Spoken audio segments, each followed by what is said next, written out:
турушу жакшы эле турат да. Бул жамгыр жаап, эме болгон сайын өзүнө жуулуп тазаланып, жакшы көрүп берип калат.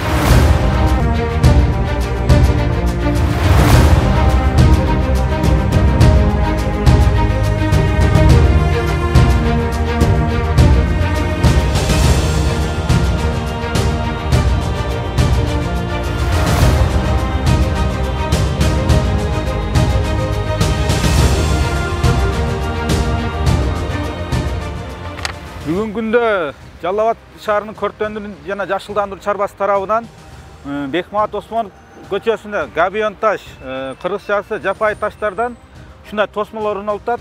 Бул сапаты эми мына сеткалар өзүңүздөр көргөндөй калың сетка. Буйруса бул жаңылык болуп атат. Ичинде бүт мынандай профилдер коюлуп, турушу жакшы эле турат да. Бул жамгыр жаап, эме болгон сайын өзүнө жуулуп тазаланып, жакшы көрүп берип калат.